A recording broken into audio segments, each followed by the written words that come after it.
Hello my friend and welcome back. My name is Hana and today I want to talk about what I'm getting in the Sephora sale. If you're curious about anything that I'm wearing on my face, anything that I mentioned in this video, what I'm doing in other pockets of the internet, I always have links down below in the description box, so don't forget to check it out. But today's video, I don't know, there's a huge Sephora sale coming this weekend, and because I disgustingly am a VIB Rouge, it starts for me on the 1st. I am actually going to Long Beach this weekend. I will be going to I think it's a Formula One drift event. Otherwise, it's just a drift event. But the last time I was at this track in Long Beach, it was a Formula One drift event. It's where they always film. It's right by the Queen Mary, if that means anything to you. Anyway, that's where I'm gonna be this weekend. I think I'm going Friday and Saturday. I think that the sale starts Friday. So I want to have my cart ready so I can just conveniently purchase the items in my cart and go about my day. So let's start with the items that I have in my cart. I have about 4 items, and then I do have some recommendations that I will end the video with. So the first item I have is the Patrick Ta Major Brow Lamination Gel. This is $26 and this is in my cart because I'm on the hunt for the perfect brow gel.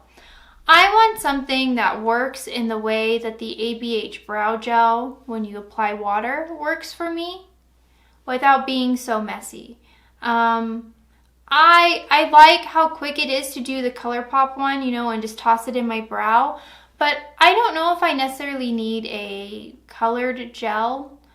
I think that's really messy for my brows, especially because I don't have super thin or super thick brows, but the hairs that I do have really catch on. It's really easy to make a mess of my eyebrows. So I just want something that's a little bit more defined, a little bit easier to use. And if I have to pay $26 for that, but that's the only item that I really need, plus my brow gel, I'll take it, I don't actually want to spend a lot of time doing my brows. I would rather spend a lot of time doing complexion and eyeshadow. Things like brows and lips, that kind of stuff, I just want it done. And so Angie, she said that she has loved this brow gel, that every time she wears it, she gets comments, compliments, people asking her what she's using, people calling. I think she even said she went into Sephora and someone called her out on are you wearing the Patrick Ta brow gel? But if you're like me and you watch a lot of her content and you're checking out her description box, you see what she's wearing on a day-to-day kind of basis, what she's really loving.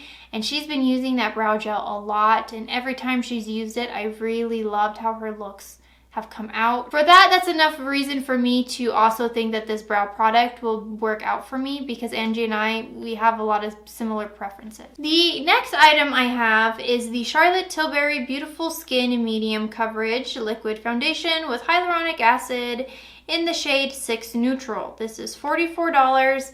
And if you've been watching my channel, you know that I'm kind of looking for something that's a little bit more coverage. Although, asterisk, we are now out of winter season. It's full spring here in the desert. It's already getting warmer. I already have sunburn right here from being out in the sun a little bit longer than I should have been. I'm a huge fan of the Fenty Eavesdrop. That is my holy grail complexion product. But I want something that maybe is a little bit more coverage, I like to be somewhere between light to medium. And my Fenty Eavesdrops are buildable. But I don't know if I really like the way makeup looks when you build it up in that way. I just want something that has coverage with 1 application, maybe 2 in spots here or there, but I don't know. I mostly like to do light foundation and conceal the spots where I need a little bit more coverage. I'm just simple in that way. I think that sits well on my skin. I like my skin. I think I have really good skin and I want it to show, but I don't think that it's perfect, and I want to use makeup to kind of make it a little bit more perfect. I have the Natasha Denona Pastel palette in my cart. This is $65, and I don't think a lot of people are surprised that this is in my cart, but I did remove it once or twice due to certain reviews that I have seen. So I love Natasha Denona. I love the palettes and the items that I have played with, and this seemed like a no-brainer for me. but it is $65, and I don't want to get into a habit of just not doing my homework on a product because I like the brand. You know, like, especially $65, that's like a gas bill, an electric bill. So I'm not just comfortable just like, hey, let me just drop this money on an eyeshadow palette, and if it's terrible, at least I still got content from it, because it's not like I'm making money from my content. Anyway, that's just like my brain crunching numbers. But I did watch the Teresa is Dead video, and not that she had terrible things to say about this palette, but she did say that the cream to powder formula for some of these shades was like really difficult to use, and that some of the shades really did come out looking rather dry, and you really had to like pack them on. And that a lot of the other people that she spoke to about this palette, a lot of them just admitted to this being a companion palette because they like to use pastels as like inner corner highlights and blending shades and things like that. And then I saw Nikki Ravendell's video, and I instantly put this palette back in my cart because she did these beautiful looks. And even though she herself said that it's lacking depth, she was able to build these shades in such a way that, like, and I don't know if this was her intention and how she likes to do her makeup, but it inspired me to try some shades together. So I'm really excited to get my hands on this palette. I think, I don't know, I'm kind of glad that I didn't just buy it instantly, and I did a little bit of research. So, and the last item in my cart is the Makeup by Mario Moisture Glow Plumping Lip Serum in Apricot Glow. Now, this is $22, and I know what you all are saying, Hana, you don't need any more lip products. You already have enough. Cut it out. That's disgusting. Why are you spending so much money on lip products? I know.